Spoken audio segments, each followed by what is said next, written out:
Bonjour tout le monde, je suis Fatima, responsable marketing chez WeDo, la première plateforme collaborative dédiée à la réussite des projets des jeunes.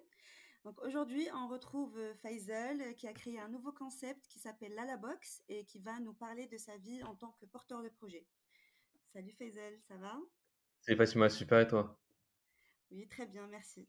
Alors, dis-nous tout, est-ce que tu peux te présenter? Bah déjà, je tiens à te remercier de me donner la parole parce que je trouve ça super important de donner un petit retour aux jeunes, société à l'entrepreneuriat. C'est quelque chose qui me passionne. En quelques mots, Faisal, j'ai 27 ans. J'ai un parcours commerce marketing. J'ai fait des deux. J'ai fait de l'alternance dans des grandes boîtes, dans des petites boîtes, dans des startups, un peu tout. Et récemment, j'ai cofondé l'entreprise à la boxe avec un de mes amis qui était également un camarade de classe et sur un projet qui nous tient vraiment à cœur. D'accord. Est-ce que tu peux nous expliquer un peu plus par rapport à ce projet et depuis quand il existe? Ouais. Alors la boxe a été fondée en 2019.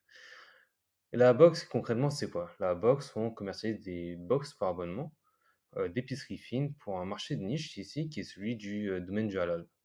Alors je vais t'expliquer un peu la genèse de notre projet.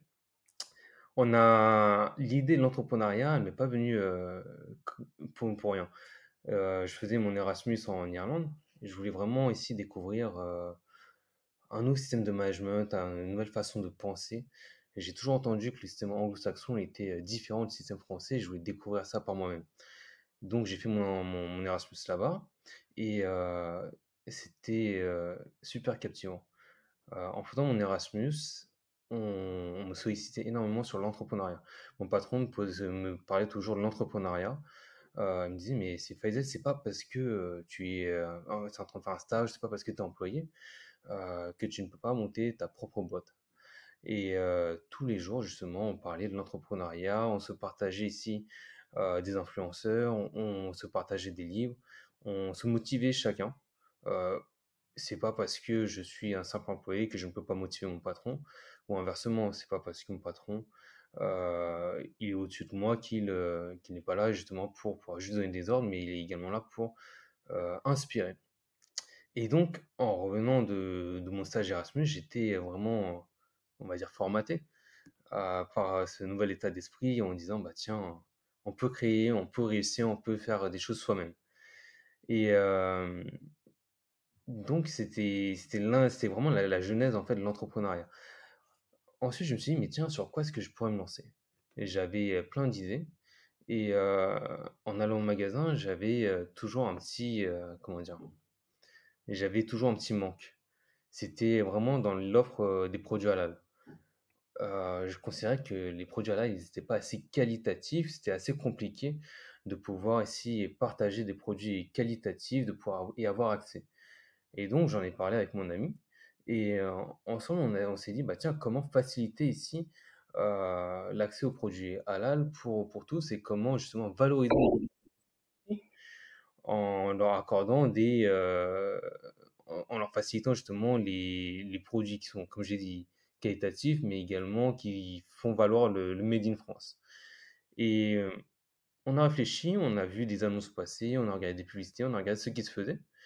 Et on s'est dit, mais tiens, pourquoi pas se lancer dans des box par abonnement? Parce que le principe d'une box par abonnement, c'est quoi? C'est tous les mois, on reçoit des produits qui vont changer. On va avoir de la charcuterie, on va avoir des produits sucrés, des produits salés, vraiment de l'épicerie fine, du 100% made in France. Et ça facilite ici donc les produits qualitatifs, mais également les produits locaux. On peut découvrir de nouveaux produits. Et si on est intéressé, ben, on peut derrière aller sur le site du commerçant, le contacter, faire nous-mêmes nos courses. Donc voilà un peu comment m'est venue l'idée de la box et où est-ce qu'on en est aujourd'hui. Très bien. C'est une belle histoire en tout cas. Comment as-tu trouvé les ressources pour ton projet? Les ressources, alors, me sont venues de diverses façons.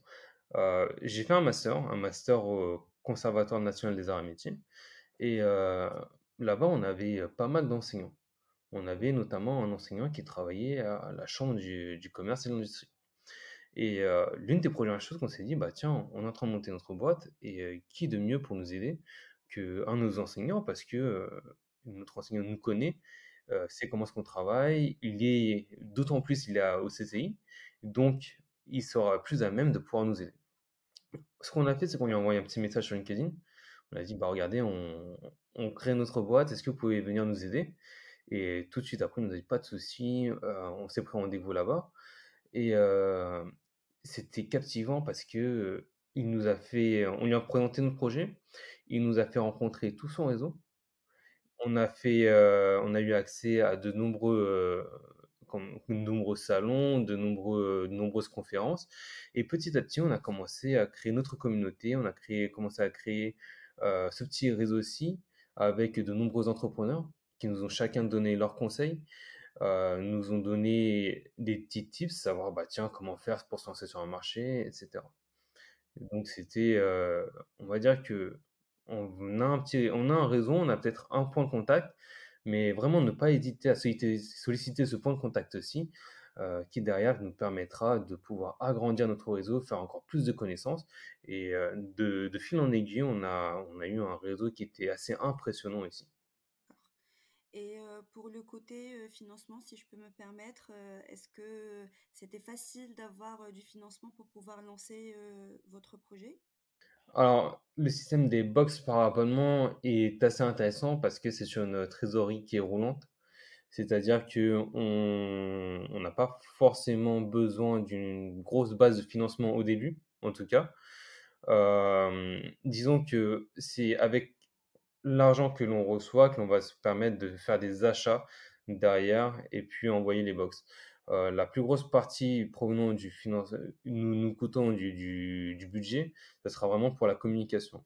Mais, la box, c'est un projet qui a été super bien perçu, très ambitieux et on s'est fait approcher, à de nombreuses reprises par les investisseurs qui, nous ont proposé de nous financer en contrepartie des parts de l'entreprise. On a également eu des projets de rachat de l'entreprise, ça c'est un autre point. On est actuellement en pleine négociation avec le CCI, avec la région, pour pouvoir, bénéficier de financements supplémentaires justement pour pouvoir étendre, notre champ d'action, en France et à l'international. Très bien, super.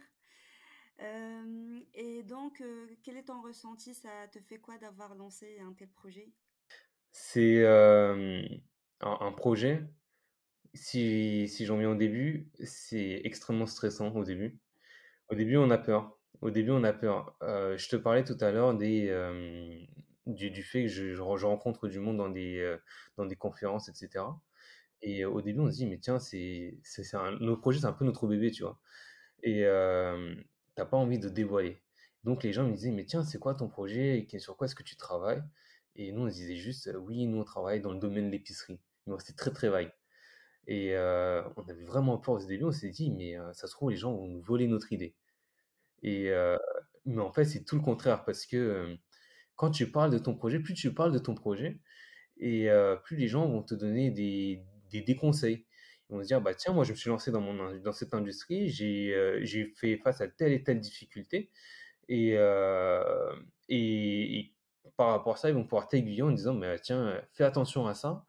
Heu, c'est toujours bienveillant, en fait. Après, je ne te dis pas non plus de dévoiler tout ton business plan ou quoi, mais mais tu as peut-être une idée, 50 autres personnes auront eu l'idée. Le tout est de pouvoir lancer ton idée derrière. Donc on fait peut-être part d'une petite réticence au début, mais faut juste franchir le pas. Ça j'ai toujours dit à mon ami, toute la vie, on a fait face à des challenges. Le premier challenge dans la vie, c'est quoi? C'est, savoir, marcher. On a pu surmonter l'obstacle. Ensuite, c'était quoi? C'était, bah, tu arrives à l'école, c'est, changer de classe, passer à la classe suivante. Tu l'as fait aussi. Apprendre une nouvelle langue, parler, découvrir et ça, c'est un petit challenge également. C'est au début, tu as peur, tu as plus qu'à te lancer et une fois que tu te lances, tu as une grande satisfaction. À l'heure actuelle, j'ai, la fois où j'ai eu mon premier euro, tu vois, j'ai mon premier euro, j'étais super fier. J'ai eu beau faire peut-être, un petit chiffre d'affaires au tout début, mais c'était une certaine fierté parce que je me suis dit, j'ai osé franchir le cap et aujourd'hui, bah, j'ai eu mon premier euro, j'ai fait mes ventes. De mon côté, j'ai répondu à une demande, les gens sont satisfaits, j'ai toujours de nombreux retours de personnes qui ont pu acheter mes box, qui me font des petits messages et ça t'apporte une satisfaction parce que tu sais que tu réponds à un besoin que toi tu as pu avoir éprouvé au début, mais derrière et ben, il y a 10, 100, 1000 personnes qui ont le même besoin, qui et auxquels, bah, auprès desquels tu les aides justement. Tout à fait. Très bien. Et du coup, qu'est-ce que, tu changerais, s'il y avait quelque chose à changer, si tu te revois au tout début, de ton projet? Alors comme je t'ai dit, c'est vraiment échanger avec les autres, ne pas avoir peur, ne pas avoir peur de parler de son projet parce que, quand tu te lances dans l'entrepreneuriat, tu novice, donc autant prendre conseil auprès des autres, ne pas te lancer tout seul, mais vraiment te cultiver. Donc participe à des conférences, participe à des meet-up, regarde des vidéos sur YouTube. Moi, ça m'a beaucoup aidé, le fait de regarder des vidéos sur YouTube, pas qu'en français, tu peux regarder en anglais, tu peux regarder dans les autres langues, lire des livres. On a beaucoup peur de lire des livres, on préfère justement procrastiner en allant sur Netflix ou quoi. Mais lire un livre, tu commences le livre, tu le finis et tu t'en sors, pleinement grandi, de ça. Donc vraiment acquérir un maximum de sciences, de connaissances et tu auras beaucoup plus de facilité derrière pour te lancer, avec ton projet. Bah, tu as déjà un peu répondu à ma prochaine question qui était, quel conseil, bah, donnerais-tu aux jeunes qui hésitent à lancer leur projet? Mais, est-ce que tu as d'autres conseils? Foncez, foncez. Hem, Moi, auparavant, j'avais déjà lancé, une entreprise. C'est une entreprise bon, c'est un peu de la logistique, c'est de l'achat-revente. Heu et j'avais peur, j'ai pas demandé conseil, j'ai abandonné au bout de 6 mois parce que j'étais tout seul dans ma bulle. Mais vraiment en faisant confiance aux autres, en construisant son réseau, il y a aucune crainte. On est toujours accompagné, il y a toujours un aspect qui est bienveillant, donc foncez. C'est tout ce que je peux conseiller.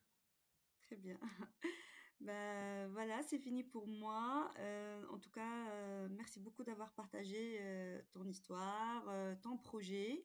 J'espère que ça va continuer à croître, le plus longtemps possible, mais bon, j'y crois, ça va bien se passer. Merci encore Faisal pour ton temps et je te dis à bientôt. Merci, à bientôt.